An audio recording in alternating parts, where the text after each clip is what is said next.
का याच्यावर काहीतरी झालं पाहिजे, शासनाने काहीतरी केलं पाहिजे. नाही तर आजच ही परिस्थिती म्हणली होती. निलेश लंके जर निवडून जर आला तिथं डायरेक्ट लोकांना भोकसते ना. लंके साहेबांचा आणि माझा वैयक्तिक कुठला विरोधक नाही किंवा कुठल्याही उमेदवाराशी माझा वैयक्तिक विरोध नाही आहे. माझ्यावर हल्ला झाल्यामुळं मी घाबरलेल्या अवस्थेत ते जे वाक्य बोललो ते घाबरलेल्या अवस्थेत बोललेलो आहे.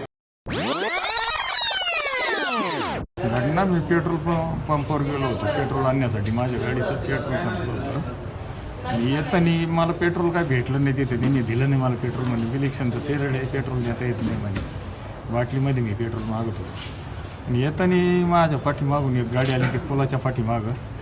ती गाडी मागून मला डायरेक्ट एक जणी बुक्की मारली अगोदर माझ्या पाठीवर आणि नंतर खाली उतरले दोघं. एकने माझ्या डायरेक्ट चाकू लावला होता नारड्याला आणि दुसऱ्याने मी हात जर नसता धरला तर माझं कम्प्लीट हे पाळलं असतं. त्यांनी माझ्या हातावर मार लागलेला आहे.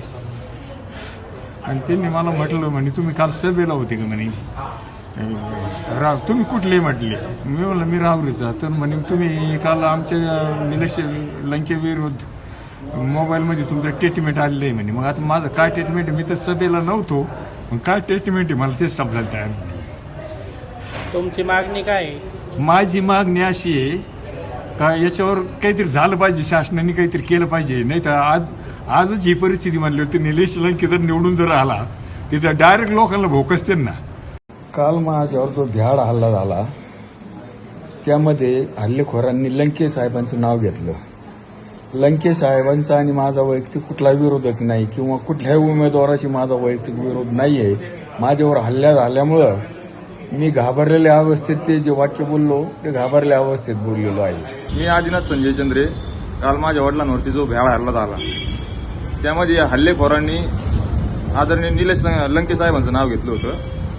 आता वडिलांनी ज्यावेळी स्टेटमेंट देत होते मीडिया आल्यानंतर, त्यांनी त्यांच्या घाबरलेल्या अवस्थेमध्ये जे पुढील आरोपींनी नाव घेतलं त्याच याच्यानुसार निलेश लंके यांचं नाव घेतलं. परंतु त्यामागे कोणताही त्यांचा वैयक्तिक हेतू नव्हता. वैयक्तिक कोणताही आमचा विरोध नाही आहे निलेश लंके साहेबांना. आणि यामागे देखील आम्ही म्हणजे असं कोणत्याही राजकीय याच्यामध्ये ऍक्टिव्ह नव्हतो. जे काही आहे निलेश लंके साहेबांबद्दल आमचा मनापासून आदर आहे. त्यात कोणताही आम्हाला दबाव नाही, काय नाही. मी माझ्या वैयक्तिक याच्यातून हा व्हिडिओ व्हायरल करून राहिलो. कारण की आम्हाला जे काही कालच्याला आमचा व्हिडिओ व्हायरल झालाय त्याचं पूर्ण राजकीय भांडवल केलं गेलेलं आहे.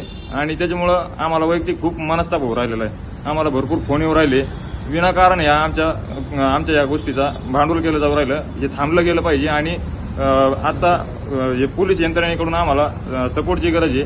निष्पक्षपणे याच्यावरती कारवाई झाली पाहिजे. जे काही आरोपी आहेत ते शोधले गेले पाहिजे. कोणत्याही आम्हाला निलेश लंकेंना ब्लेम करायचं नव्हतं. याची फक्त पूर्णतः निष्पक्ष चाचणी झाली पाहिजे.